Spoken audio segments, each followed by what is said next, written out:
بسم اللہ الرحمن الرحیم۔ اب میں سوالوں کے لیے حاضر ہوں۔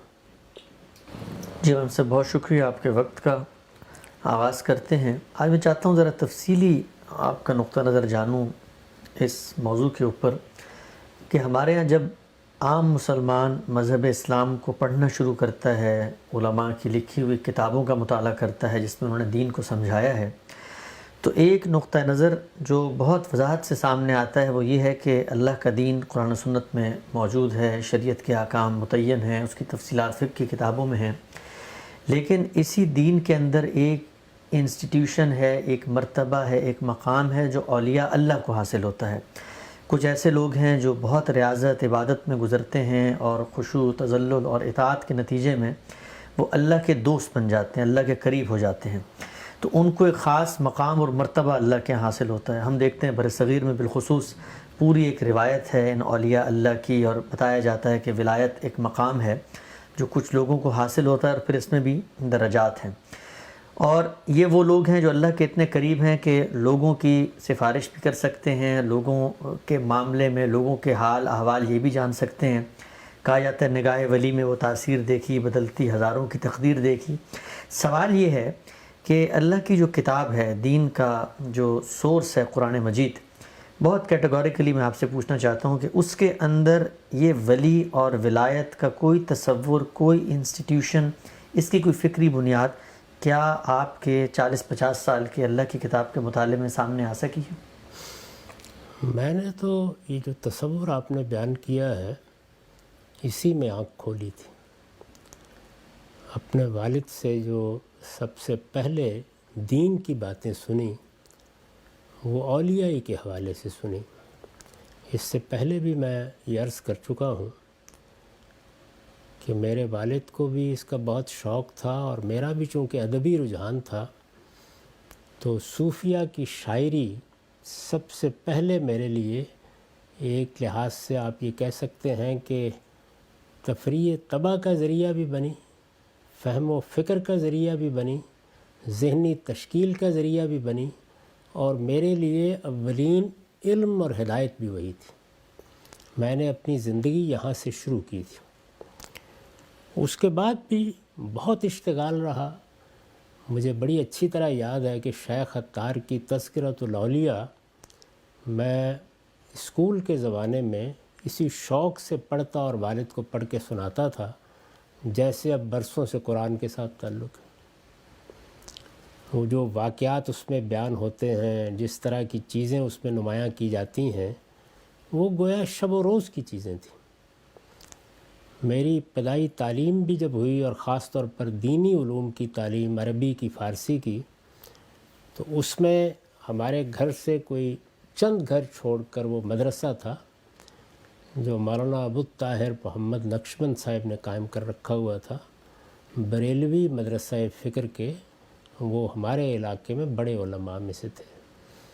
انہی کے پیچھے سب سے پہلے جمعے پڑھے، انہی کی تقریریں سنی، یعنی جو دین کا تعارف پہلے ہوا۔ اور آپ جانتے ہیں کہ بچپن کی محبت غیر معمولی ہوتی ہے، وہ اسی نقطہ نظر سے ہوا۔ تو اس کے ساتھ کوئی میں عناد لے کے پیدا نہیں ہوا، لیکن مختصر کر رہا ہوں بات کو، جب شعور کی عمر کو پہنچنے کے بعد وہ وقت آیا کہ قرآن مجید سے تعارف ہوا، اور یہ بات معلوم ہوئی کہ دین میں یہی کتاب فیصلہ کن ہے۔ یعنی مجھے اپنا کوئی فلسفہ بیان کرنا ہے، میں اپنا کوئی ما بعد طبیعت کا تصور قائم کرنا چاہتا ہوں، میں ارسطو افلاطون کی طرح کوئی دنیا بنانا چاہتا ہوں، تو وہ ایک الگ چیز ہے۔ مجھ کو حق حاصل ہے کہ میں سائنس میں تحقیقات کروں، میں ذروں کا دل چیر کے دیکھوں، لیکن اگر میں دین کے بارے میں بات کر رہا ہوں تو یہ طے ہونا چاہیے نا کہ اس میں قرآن کی کیا حیثیت ہے۔ تو جب قرآن مجید کو اس زاویہ نظر سے پڑھا، اور میں آپ سے پوری سچائی سے عرض کرتا ہوں کہ اس زاویہ نظر سے پڑھنے کی ابتدا اس وقت ہوئی جب میرے جلیل القدر استاذ امام امین احسن اصلاحی سے 1973 میں 73 میں میری پہلی ملاقات ہوئی۔ 15 دن تک ان سے استفادے کے بعد جب میں نے فیصلہ کیا کہ میں اب قرآن کے لیے خاص ہو جاؤں گا، تو یہ پہلی مرتبہ مجھ پر واضح ہوا کہ قرآن کی دین میں حیثیت کیا ہے، یعنی وہ حیثیت جو اللہ تعالیٰ نے خود اس کو دی ہے۔ آپ کے پاس دو راستے ہیں نا، آپ اپنے طور پر کوئی دین بنانا چاہتے ہیں، آپ کوئی فلسفہ ایجاد کرنا چاہتے ہیں، تو دیانتداری کا تقاضا یہ ہے کہ اس کو اپنے فلسفے اور اپنے ایجاد کردہ دین کی حیثیت سے پیش کیجیے۔ محمد الرسول اللہ صلی اللہ علیہ وسلم جو دین ہمیں دے کر گئے ہیں، اس کی بنیاد اللہ کی کتاب قرآن ہے، اور قرآن مجید نے اپنے بارے میں یہ بالکل واضح کر دیا ہے کہ دین سے متعلق حتمی حجت صرف اسی کو حاصل ہے۔ قرآن مجید کا یہ پہلو ہے جس کو ہمارے ہاں بہت کم لوگوں نے سمجھا یا جانا، وہ مذہبی چیزوں میں سے یا مذہبی کتابوں میں سے ایک کتاب کے طور پر اس کو دیکھتے ہیں۔ یعنی زبور بھی اللہ کی کتاب تھی، تورات بھی اللہ کی کتاب تھی، لیکن اس وقت قرآن مجید کی یہ حیثیت ہے کہ وہ دین کے تمام معاملات میں اللہ کی اتاری ہوئی میزان ہے۔ اللہ الذی انزل الکتاب والمیزان، یہ قرآن کے اپنے الفاظ ہیں۔ اللہ نے یہ کتاب نہیں اتاری، ایک ترازو اتار دی ہے، ایک کسوٹی اتار دی ہے، ایک میزان اتار دی ہے۔ کیوں اتاری ہے؟ لیقوم الناس بالقسط، تاکہ لوگ دین کے معاملے میں کسی غلطی میں نہ پڑیں، کوئی انحراف نہ اختیار کریں، ٹھیک انصاف پر قائم ہو جائے، صحیح بات پر قائم ہو جائے۔ اسی طرح یہ بیان فرمایا سورہ بقرہ میں کہ لوگوں کے مابین دین کے بارے میں، دین کو سمجھنے میں، دین کی تعبیر میں، دینی تصورات کی تعین میں اختلافات ہوئے تو ہم نے پیغمبروں کا سلسلہ جاری کیا۔ یعنی سیدنا آدم علیہ السلام کو جو حیثیت دی گئی تھی کہ اللہ کی وحی ان پر آئی، دین انہیں بتا دیا گیا، یہ کافی تھا۔ یعنی انسانوں کے لیے ایک روایت بن گئی تھی۔ انسان کی فطرت میں جو دین ودیت کیا گیا ہے اور پیغمبری کو جو ضرورت ہے، وہ آدم علیہ السلام کو دی جانے والی ہدایت کے بعد پوری ہو گئی تھی۔ لوگ اگر اختلاف نہ کرتے تو کوئی ضرورت نہیں تھی۔ تو فرمایا کہ کان الناس امۃ واحدہ، لوگ اس دین پر قائم رہے جو سیدنا آدم علیہ السلام کے ذریعے سے انہیں ملا، یعنی انسانی فطرت اور نبوت دونوں کے امتزاج سے جو حقیقت ان کو دی گئی اسی پر قائم رہے لمبے عرصے تک۔ کان الناس امۃ واحدہ۔ اس کے بعد فرمایا کہ اختلافات ہوئے، اور جب اختلافات ہوئے تو فرمایا اس کے بعد ہم نے نبیوں کا سلسلہ جاری کیا۔ اس میں پھر بتایا کہ نبی کیا کرنے آتے تھے، اور ان کے ساتھ انزل معہم الکتاب، ان کے ساتھ کتاب نازل کی۔ کتاب کس لیے نازل کی؟ لیحکم بین الناس فی مختلفوا فی، تاکہ دین کے معاملے میں جو اختلافات کیے جا رہے ہیں ان کا فیصلہ سنا دیں۔ تو یہ حقیقت جب مجھ پر واضح ہو گئی تو پھر بہت بے رحمانہ طریقے سے میں نے ساری مذہبی روایت کو، خواہ وہ یہود کی ہو، خواہ وہ مسیحیوں کی ہو، خواہ وہ کوئی قدیم علم کلام ہو، وہ جدید علم کلام ہو، وہ ہمارے ہاں کی روایتیں ہوں، ہمارے مذہبی افکار ہوں، ہماری فقہ ہو، یہ سب چیزیں پھر ظاہر ہے کہ میرے لیے ناگزیر ہو گیا کہ میں اس کو قرآن مجید پر رکھ کر دیکھوں۔ چنانچہ اب سب سن 73 سے لے کے حساب کر لیجئے کتنا عرصہ اس میں صرف ہوا ہے۔ یہ سارا عرصہ میں نے اسی میں گزارا ہے۔ اب میں اس پس منظر کو واضح کرنے کے بعد آپ کے سوال کا جواب دیتا ہوں کہ میں نے پورے قرآن مجید کو بار بار پڑھا ہے، بار بار دیکھا ہے۔ آپ جانتے ہیں کہ اس کی تفسیر کی ہے پورے قرآن کی، جو اب 5 مجلدات میں شائع ہو چکی ہے البیان کے نام سے۔ پورا قرآن ولایت کے اس تصور سے بالکل خالی ہے، یعنی کسی جگہ اس کا کوئی شائبہ بھی آپ کو نظر نہیں آتا۔ قرآن میں ولی کا لفظ اس معنی میں استعمال ہی نہیں ہوا جس معنی میں اس کو عام طور پر سمجھا جاتا ہے۔ یہ ایمان والوں کی ایک عام صفت کے طور پر استعمال ہوا ہے، اور اللہ تعالیٰ کے لیے بھی استعمال ہوا ہے۔ یعنی اللہ تعالیٰ کے لیے استعمال ہوتا ہے یہ کارساز کے معنی میں، اللہ بندوں کا کارساز ہے، اور بندوں کے لیے استعمال ہوتا ہے اللہ کے دوستوں کے طور پر، اور یہ سب کے لیے ایک عام لفظ ہے۔ یعنی اس میں کسی مرتبے، کسی منصب کا کوئی تصور ہی نہیں ہے۔ قرآن مراتب اور مناسب کو الگ سے بیان کرتا ہے، یہ اس کی اصطلاح ہی نہیں ہے سرے سے، یہ بہت بعد کی ایجاد ہے، اور اس کے نتیجے میں ایک پیرلل متوازی نظام کھڑا ہوا ہے ہمارے دین میں، یعنی ایسے لوگوں کے ذریعے سے یہ نظام کھڑا ہوا ہے جنہوں نے باقاعدہ اس کو ایک منصب بنایا۔ یہ منصب کیسے حاصل ہوتا ہے، اس کی اپنی ایک شریعت تصنیف کی جس کو طریقت کہا جاتا ہے۔ اس کے تحت باقاعدہ جس طرح ہمارے ہاں اولو العزم انبیاء ہیں، رسول ہیں، نبی ہیں، اسی طرح ایک پوری ہیرارکی قائم کی جس میں اوتاد ہیں، نجباں ہیں، غوث ہیں، کتب ہیں، قطب الاقطاب ہیں، یہ ایک پوری دنیا ہے۔ قرآن مجید اس بنیادی تصور یعنی ولایت سے خالی ہے، یہ اجنبی باتیں ہیں اس کے لیے، کسی جگہ اس کا کوئی ذکر نہیں ہے، یہ کوئی منصب ہی نہیں ہے سرے سے کہ جو قرآن نے بیان کیا ہو۔ میں نے اپنی کتاب میزان میں اخلاقیات کے ذیل میں ایک باب باندھا ہے کہ اخلاقیات کا ایک تو ہے نا عمومی احساس جس میں دنیا کے سارے لوگ شریک ہیں، اللہ تعالیٰ ہم سے کیا چاہتا ہے۔ ظاہر ہے کہ دین ہمارے اخلاقی وجود کی تطہیر کو اس کے منتہا تک پہنچاتا ہے۔ دین میں آدرش یا نصب العین یہی ہے۔ رسول اللہ صلی اللہ علیہ وسلم نے فرمایا ہے کہ بعثت لأتمم مکارم الاخلاق، وہ اسی حقیقت کا بیان ہے۔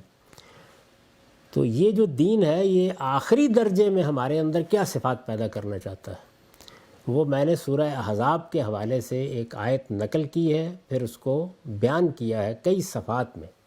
ان ساری صفات کو آپ پڑھ لیں، کوئی شائبہ بھی آپ کو اس کا نظر نہیں آئے گا۔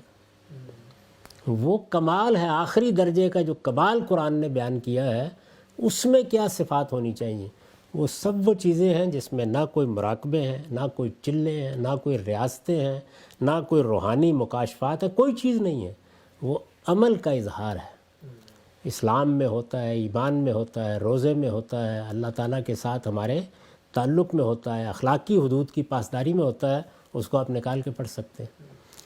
اور اس کے ساتھ جو اللہ تعالیٰ نے بشارتیں دی ہیں، وہ جہاں جہاں قرآن مجید میں آپ دیکھیں گے یہ بالکل واضح ہو جائے گا کہ وہ آخرت سے متعلق ہے۔ مثلا بڑی مشہور آیت ہے کہ اللہ کے دوستوں کو کوئی حزن، کوئی غم نہیں ہوگا۔ کہاں نہیں ہوگا؟ ہر جگہ نکال کے دیکھیے، قیامت میں۔ اس دنیا میں تو اللہ کے پیغمبر اور رسول بھی غم زدہ ہوئے ہیں، خوف میں رہے ہیں۔ قرآن مجید نے بتایا ہے کہ کس کس نوعیت کی بات رہی ہے۔ صحابہ کرام کے بارے میں یہ کہا ہے کہ یہ تکلیفیں، یہ مصیبتیں، اس طرح کے غم، یہ سب ان کے امتحان کے لیے ان پر آئے۔ باقاعدہ بیان کیا اس بات کو، جو اللہ تعالیٰ نے یہ فرمایا کہ لا خوف علیہم ولا ہم یحزنون، یہ جنت کی تعبیر ہے کہ جس وقت تم میری بارگاہ میں حاضر ہوگے تو یہ سارے غم ختم ہو جائیں گے اور یہ سارے اندیشے ختم ہو جائیں گے۔ ان چیزوں کو اٹھا اٹھا کر دنیا میں لایا گیا۔ قرآن مجید کو آپ پڑھیں تو وہ بالکل واضح تصویر اس کی بیان کر دیتا ہے۔ تو وہ صفات ہیں جو بیان ہوئی ہیں۔ اس کے بعد یہ بات کہ اللہ کا قرب حاصل ہو، فرمایا کہ اس کا ظہور بھی قیامت میں ہوگا۔ اولئک المقربون، یہ قیامت میں یہاں کے اعمال کے نتیجے میں سابقون کو ملنے والا درجہ ہے، وہاں ملے گا۔ یعنی یہاں کوئی خدا کے تخت کے ساتھ نہیں بیٹھا ہوا، اس دنیا میں بڑے ہوں یا چھوٹے، عارف ہوں یا عامی، سب سے جس چیز کا تقاضا ہے وہ ایمان بالغیب ہے۔ ایمان بالغیب کا مطلب اندھا ایمان نہیں ہوتا، یعنی عقل کی بنیاد پر ماننا، بن دیکھے ماننا۔ ایمان بالغیب میں بے ظرفیت کی ہے، غیب میں رہتے ہوئے ماننا۔ یہاں شہود جس کو کہتے ہیں نا کہ صدیقین کو مشاہدہ ہو جاتا ہے، حقائق کھل جاتے ہیں، روحانی مراتب ہو جاتے ہیں، یہ قرآن کے پورے فلسفے کے خلاف ہے۔ قرآن مجید نے اپنی ساری دعوت کی بنیاد ایمان بالغیب پر رکھی ہے۔ اور یہ بات کہ اس دنیا میں جو ہم نیکی کرتے ہیں، خیر کرتے ہیں، اس کے بھی اگر کوئی مراتب کے نام قرآن نے دیے ہیں تو وہ کیا ہیں؟ وہ یہ نہیں ہے جو لوگ بیان کرتے ہیں، نہ غوث، نہ کتب، نہ داتا، نہ غریب نواز، نہ روحانیت کے مراتب پانے والے۔ یہ سب چیزیں قرآن مجید کے لیے بالکل اجنبی ہیں۔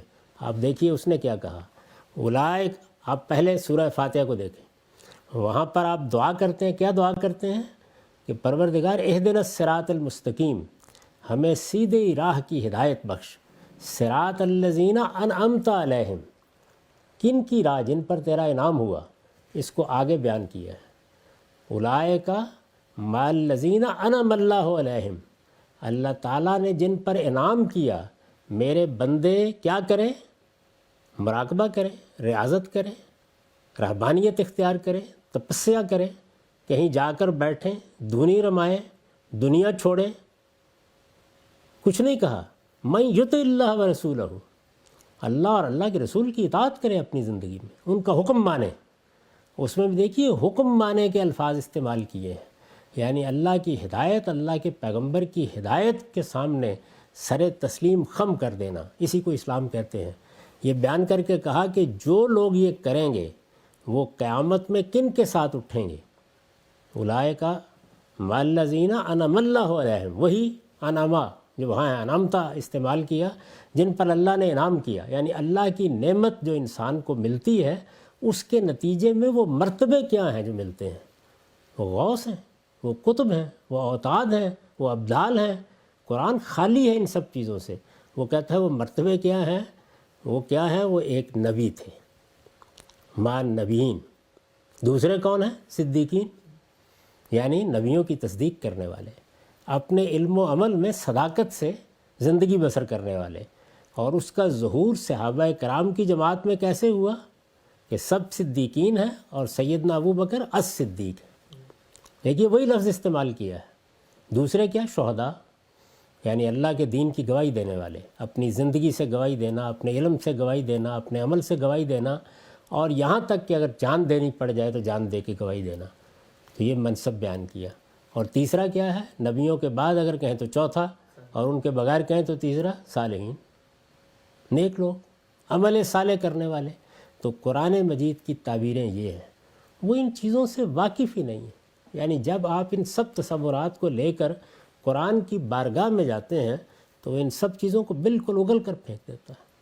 یہ ہمارے ہاں جو دیکھیے رہبانیت پر تبصرہ کیا ہے، یہ فرمایا ہے کہ وَرَهْبَانِيَةً ابْتَدَعُوهَا، یہ رہبانیت ایک بدعت ہے جو لوگوں نے ایجاد کی، مَا كَتَبْنَاهَا عَلَيْهِمْ، ہم نے کبھی یہ لوگوں پر فرض نہیں کی تھی، ہم نے تو لوگوں سے صرف ایک بات کا تقاضا کیا تھا، إِلَّا ابْتِغَاءَ رِضْوَانِ اللَّهِ، کہ وہ اللہ کی خوشنودی چاہتے ہوئے اچھا عمل کریں، اپنی زندگی اللہ کو راضی کرنے کے جذبے کے ساتھ بسر کریں۔ واضح کر دیا بالکل، اور یہ کہا کہ یہ ہمارا دین نہیں ہے، نہ اس دین میں اس طرح کے کوئی تصورات ہیں۔ ایک ایک چیز کو اگر آپ دیکھتے چلے جائیں تو قرآن اس کی نفی کر رہا ہے، اور یہ بتا رہا ہے کہ یہ سب چیزیں جتنی ہیں یہ ایجاد بندہ ہیں، طبعزاد افسانے ہیں، لوگوں نے اختیار کر لیے ہیں۔ اللہ کے دین میں مراتب اگر کسی کے بیان کرنے ہوں تو کہیے کہ صدیق ہے، کہیے کہ شہید ہے، کہیے کہ صالح ہے۔ یہی الفاظ ہیں جو قرآن نے اختیار کیے ہیں۔ الفاظ معمولی چیز نہیں ہوتے، الفاظ میں جب آپ تبدیلی کرتے ہیں یا اصطلاح میں تبدیلی کرتے ہیں آپ پورے تصور کو تبدیل کر دیتے ہیں۔ تو یہ ولایت کا انسٹیٹیوشن جس میں پھر ختم ولایت کا منصب بھی پیدا ہو گیا، جیسے ختم نبوت ہے، یہ سب طبعزاد افسانہ ہے۔ اللہ کے دین میں نہ یہ کوئی مرتبہ ہے، نہ اس کا کوئی کہیں ذکر ہے، کوئی چیز بھی نہیں ہے۔ اس میں جو ایک دو روایتیں بیان کی جاتی ہیں ان کے اوپر محدثین کی جریں پڑھ لیں۔ بخاری کی وہ جو روایت ہے مشہور، یتقرب علیہ بالنوافل، اس کے اوپر امام ذہبی کی تنقید پڑھ لیں۔ تو یہ سب چیزیں در حقیقت قرآن مجید کے لیے بالکل اجنبی چیزیں ہیں۔ وہ پوری بات بیان کرتا ہے، یعنی یوں نہیں ہے کہ پوری بات بیان نہیں کرتا۔ اس میں جو بہت بڑا ظلم ہوا ہے وہ یہ ہے کہ مقاصد کے الفاظ قرآن سے لے لیے گئے ہیں۔ یعنی وہ کہتا ہے احسان اختیار کرو، احسان قرآن میں کوئی مرتبہ ہی نہیں ہے، وہ تو اسلام کے لیے لازمی شرط ہے۔ یعنی خدا کو حاضر ناظر مان کر اللہ کے دین پر عمل کرنا، اس کے بغیر عمل ہو کیسے سکتا ہے؟ یہ کوئی اوپر کا مرتبہ نہیں ہے۔ روایت میں جو الفاظ تھے ان کا ترجمہ غلط کیا گیا، وہ الفاظ یہی بات بیان کر رہے تھے۔ جب پوچھا گیا کہ احسان کیا ہے تو آپ نے فرمایا کہ تم ایسے اللہ کی بندگی کرو کہ گویا تم اس کو دیکھ رہے ہو۔ اگر تم اس کو نہیں دیکھتے تو کیا فرق ہوا، وہ تو تمہیں دیکھ رہا ہے۔ یعنی یہ احساس پیدا کرو اپنے اندر، اور یہ احساس کیا ہے، اسے دو لفظوں میں ادا کیے تو خدا کو حاضر ناظر سمجھ کے، یعنی نماز پڑھتے ہو تو یہ خیال کر کے پڑھو کہ تمہارا خدا دیکھ رہا ہے، چھدا اتارنے کے لیے نہیں۔ کسی سے نیکی کرو، کوئی بھلائی کا کام کرو، دنیا میں کوئی خیر پھیلاؤ تو اللہ کو حاضر ناظر سمجھ کے یہ سب کام کرو۔ یہ سادہ بات تھی، لیکن اس کو ایک مرتبہ بنا دیا گیا اور ایک نئی چیز داخل کر دی. تزکیہ نفس یہ لفظ قرآن سے لیا گیا اور کہا کہ اس کا طریقہ ہم بتائیں گے, اس کے لیے ہم ایجاد کریں گے یہ ساری چیزیں. درا حال ہے کہ خدا کے پیغمبر کو جب یہ کتاب دی گئی قرآن مجید تو اس میں کہا کیا گیا کہ تزکیہ اس دین کا مقصد ہے اور اس کے لیے یہ 2 کام کرنے ہیں, وہ بتائے ہیں اللہ تعالیٰ نے. یعنی جو قرآن مجید کی آیت 3 جگہ آئی ہے وہ اس میں یہ پوری بات بتائی گئی ہے. تو یہ بالکل ایسا ہی ہے کہ جیسے کوئی آدمی یہ کہے کہ دیکھیے یہ قرآن مجید نے کہا ہے نا کہ آپ کو نماز پڑھنی ہے, کس لیے پڑھنی ہے؟ اللہ کی یاد کے لیے پڑھنی ہے. تو ہم آپ کو بتاتے ہیں کہ اللہ کی یاد کا اس سے اور اچھا طریقہ موجود ہے, زیادہ بہتر ہو جائے گی. قرآن کو اصرار ہے کہ وہ مقصد بھی طے کرے گا, طریقہ بھی بتائے گا. یہ پورا دین ہے. تو اس وجہ سے یہ جو آپ نے سوال کیا ہے بہت معذرت کے ساتھ, یہ بالکل بے بنیاد انسٹیٹیوشن ہے, یہ بالکل ایک متوازی انسٹیٹیوشن ہے. یہ دین کے مقابلے میں کھڑا ہوا ہے. اس میں براہ راست رابطے کے طریقے اختیار کیے گئے ہیں. اس میں جو چیزیں بھی بیان کی گئی ہیں جس کو آپ طریقت کہتے ہیں وہ کچھ نہیں مگر شریعت کے مقابل میں ایک پورا دین ہے.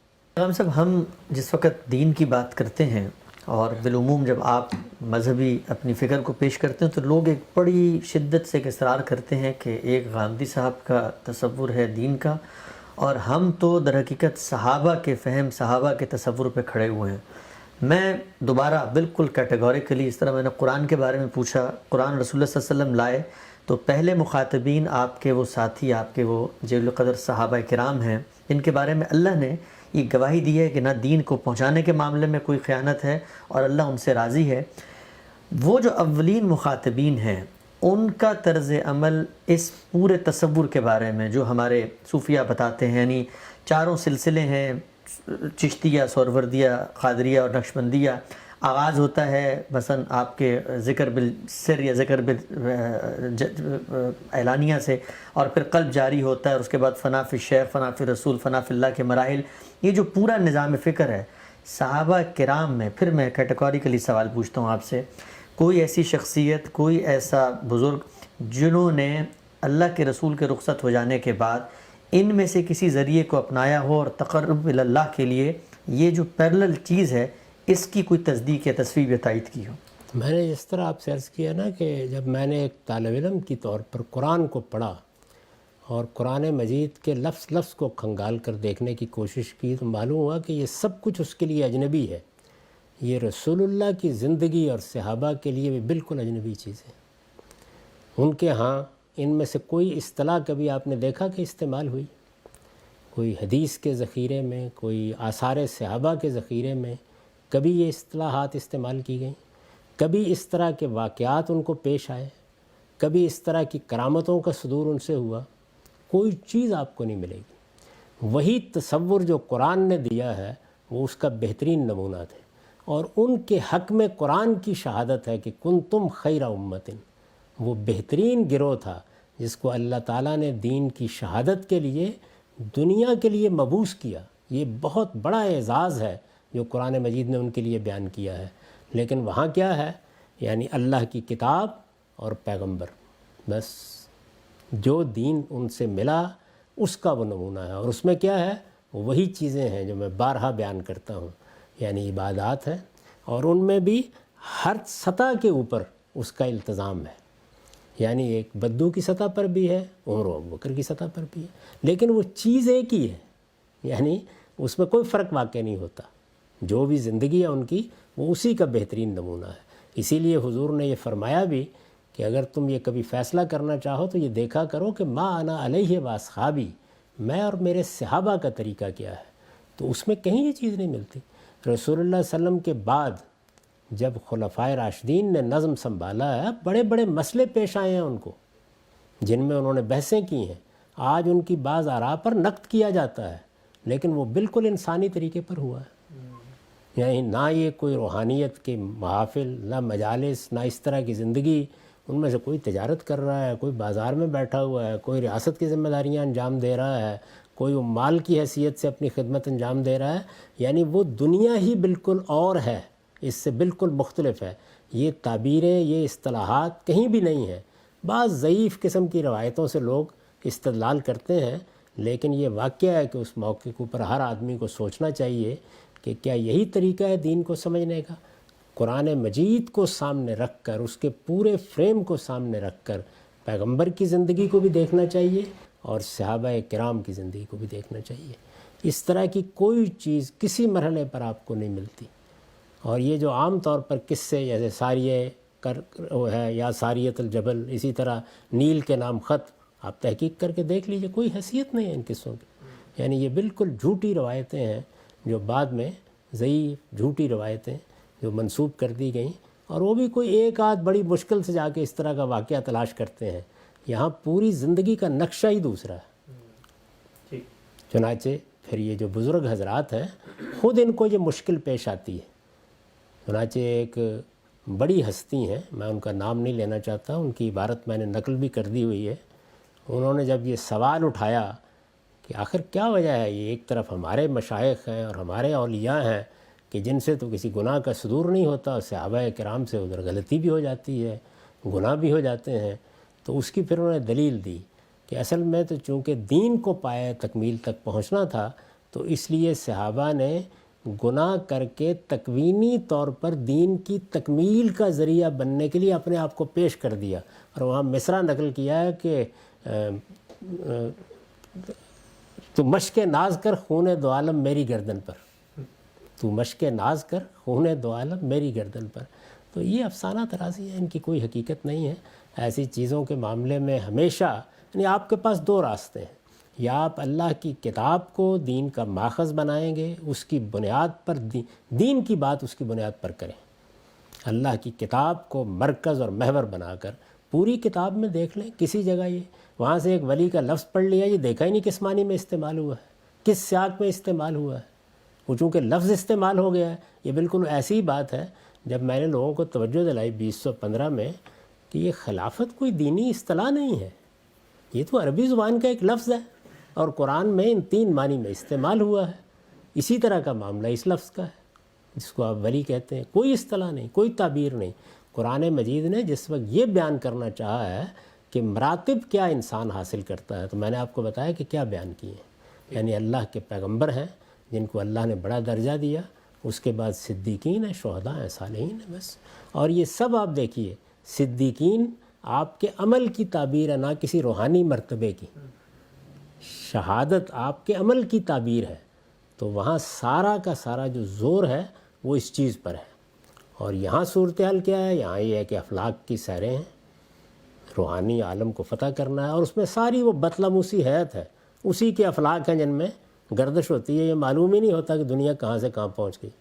تو یہ سب چیزیں جتنی ہیں یہ حقیقت ہے کہ نہ اللہ کی کتاب انہیں قبول کرتی ہے، نہ پیغمبر کے ارشادات انہیں قبول کرتے ہیں، اور نہ صحابہ کرام کی زندگی انہیں قبول کرتی ہے۔ کہا ہی جاتا ہے کہ جب یہ ہمارے جل قدر صوفیاں ہیں، انہوں نے مذہب پر غور کیا تو غور کرنے کے نتیجے میں 3 پہلو، ایک توحید، ایک نبوت، اور تیسرا دین کے اندر جو نظام فکر ہے جس کے ذریعے سے آپ اللہ کے قریب ہوں گے، ان میں جدوجہد کی کچھ مشقیں اور ریاضتیں، تینوں کو میں الگ الگ لینا چاہتا ہوں۔ پہلی چیز یہ ہے کہ توحید کے بارے میں کہا جاتا ہے کہ جی توحید کے 4 مراتب ہیں، عام آدمی کی توحید، منافق کی توحید، متکلمین کی توحید اور اخص الخواص کی توحید۔ تو اور اس کی پھر ایک توجیہ پیش کی جاتی ہے کہ بھائی یہ سب ضروریات آپ عملی زندگی میں جائیں تو پیدا ہوگی، جب بحث پیدا ہوگی تو متکلم توحید بتائے گا، منافقین ہوں گے تو ان کی ایک توحید ہوگی، عام مسلمان کی توحید ہے، لیکن خالص توحید کی یہ کیٹیگرائزیشن کرنی پڑے گی۔ سوال میرا آپ سے یہ ہے کہ توحید کی یہ کیٹیگرائزیشن کیا اللہ کی کتاب قرآن مجید میں کسی مقام کسی جگہ پر ہوئی ہے، اور عقلی طور پر کیا یہ قرآن کی روشنی میں کیٹیگرائز کی جا سکتی ہے؟ دیکھیے، توحید اللہ کی صفات کمال میں سے ایک صفت ہے۔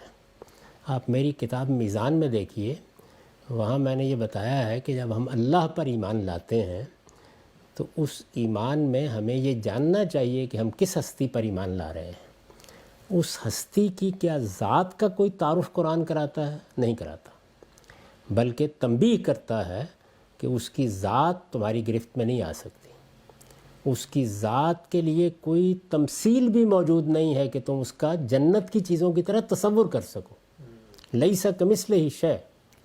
اس کے بعد یہ بتاتا ہے کہ اس کی صفات جمال کیا ہیں، اس کی صفات جلال کیا ہیں، اس کی صفات کمال کیا ہیں۔ ان صفات کمال میں سے ایک صفت ہے اس کا واحد اور احد ہونا، یکتا ہونا، یگانہ ہونا. اس کو تعبیر کرتا ہے قرآن مجید لا الہ الا اللہ کے الفاظ میں. تو یہ الوہیت کی توحید ہے. بس پورے قرآن مجید میں دیکھ لیجئے، کوئی اور چیز ہے ہی نہیں. یہ بحث کہ منافق کا ایمان کیا ہوتا ہے، یہ ایمان کی بحث ہے، اس کا توحید سے کیا تعلق ہے؟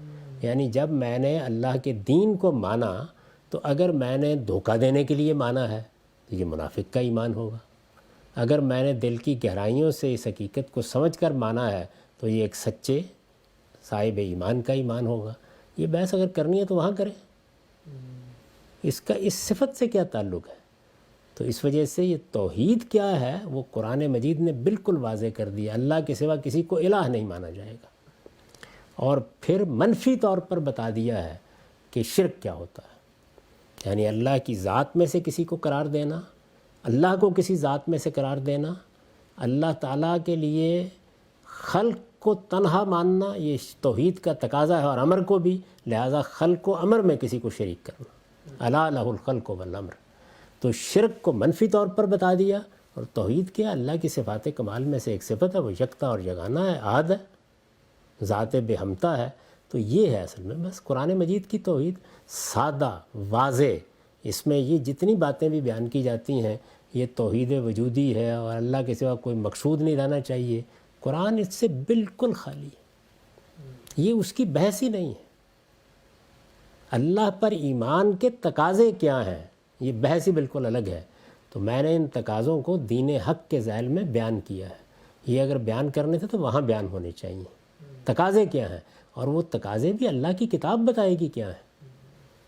پوری کتاب میں شروع سے لے کے آخر تک کہیں پڑھ جائیے، کہیں یہ تقاضا کیا گیا ہے کہ تم اگر یہ مانو گے کہ اللہ کے سوا کوئی موجود ہی نہیں ہے تو یہ توحید کا کمال ہوگا. کہاں کہا گیا ہے؟ کس آیت میں کہا گیا ہے؟ کہاں یہ بات بیان ہوئی ہے؟ قرآن مجید ان تصورات سے بھی بالکل خالی ہے. یہ معلوم نہیں کیسے پیدا ہوئے، معلوم ہے کیسے پیدا ہوئے. یعنی میں اس کی تاریخ بتا سکتا ہوں آپ کو کیسے پیدا ہوئے. یعنی ظاہر ہے ایک فلسفے کی ٹریڈیشن ہے جو قائم ہوئی، یونان سے قائم ہوئی، اسکندریہ سے ہوتی ہے آئی، فلاطونس میں ہاں پرورش پائی. اس کے بعد وہ ہمارے ہاں داخل ہوئی، مسیحی متکلمین نے اس کا پس منظر تخلیق کیا. پھر بڑے بڑے لوگ ہمارے ہاں بھی پیدا ہوئے، انہوں نے اس کو سمجھا اور اس میں انہوں نے بھی کمال کی، بعض چیزیں بیان کی. وہ ان کی وہ ما بعد طبیعت ہے جو ان کے تخیل کی کرشمہ سازی ہے. اگر اس کو تخیل کی کرشمہ سازی کے طور پر بیان کریں تو میں بھی داد دوں گا، لیکن وہ ہے کیا؟ وہ شاعری ہے. حقائق وہ ہیں جو اللہ کی کتاب نے بیان کیے ہیں. تو ایک بڑا شاعر مثال کے طور پر جب ایک تخیل کا محل استوار کرتا ہے، وہ اقبال نے کہا ہے نا کہ محل ایسا کیا تعمیر عرفی کے تخیل نے، تصدق جس پہ حیرت خانہ سینہ و فارابی. یعنی سینہ و فارابی بھی یہ فلسفی ہیں. سینہ و فارابی بھی جب اپنے تخیل سے ایک ماورا دنیا بناتے ہیں تو وہ بھی بڑے کمال کی ہوتی ہے، لیکن اس کا ماخذ کیا ہے؟ اس کا ماخذ تخیل ہے. ایک اعلیٰ تخیل رکھنے والا شاعر ایک چیز تعمیر کر دیتا ہے، آپ اس کے طلسم میں کھو کر رہ جاتے ہیں. ایک فکشن رائٹر یہ کام کرتا ہے. آپ ایک ناول پڑھ رہے ہوتے ہیں، وہ ایسے لگتا ہے کہ جیسے اس نے حقیقی دنیا آپ کے گرد تخلیق کر دی ہے. تو فلسفے کی سطح پر بھی یہ کام ہوتا ہے، فکر کی سطح پر بھی یہ ہوتا ہے. یہ وہ کام ہے، اور یہ اپنے آپ کو ایک زمانے میں بیان کر چکے، اس کے بعد کھو کر کہیں دنیا میں ختم ہو گئے.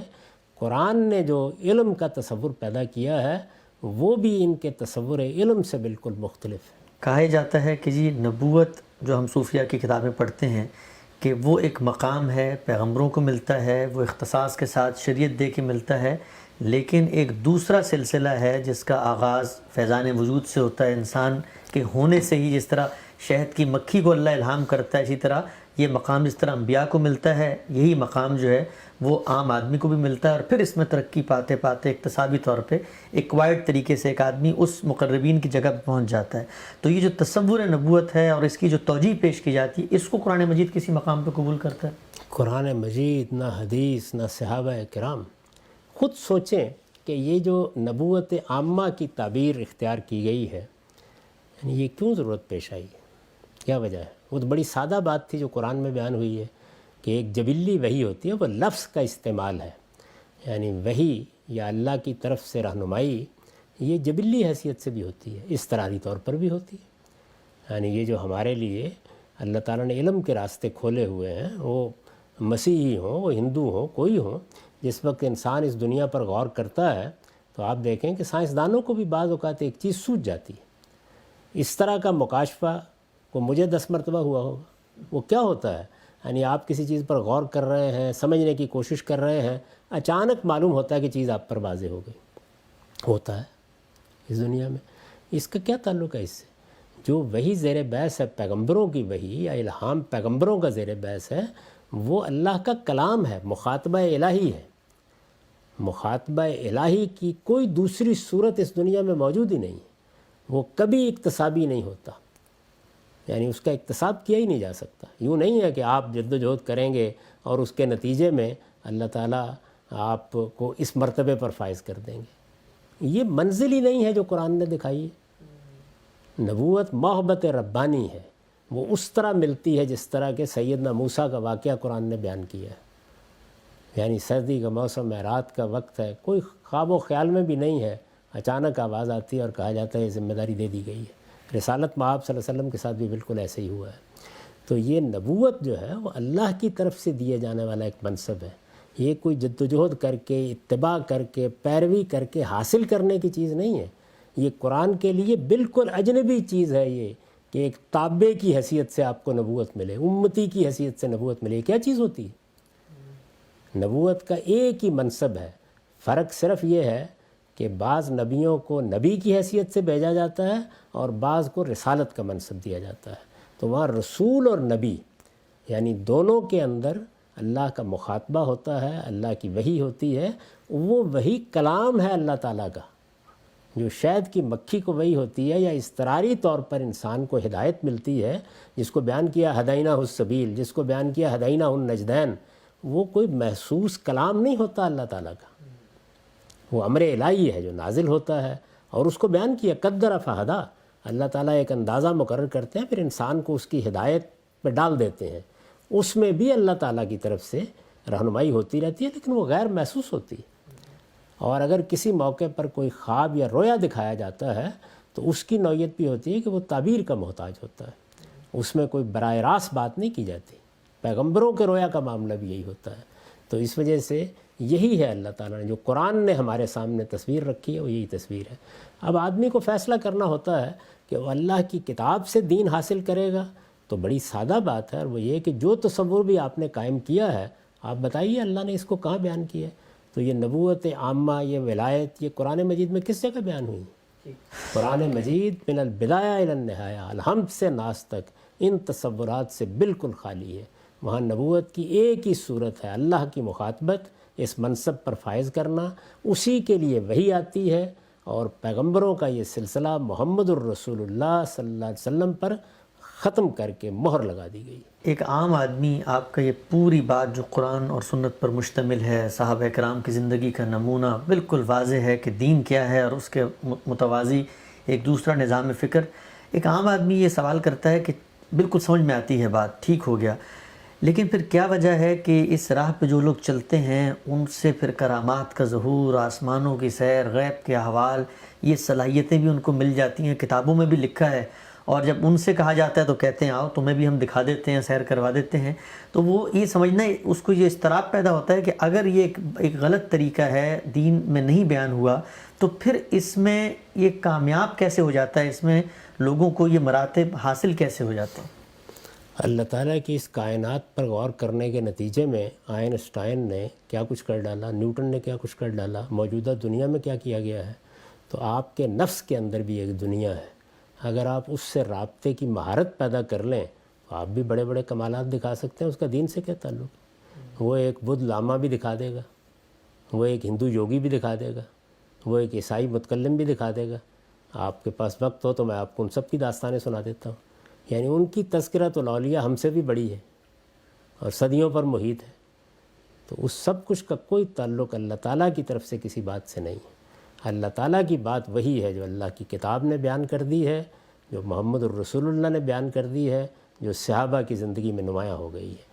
دین جاننا ہے تو بس اس سے آگے کچھ نہیں۔ اپنا کوئی فلسفہ بنانا ہے تو اپنے فلسفے کے طور پر پیش کیجئے۔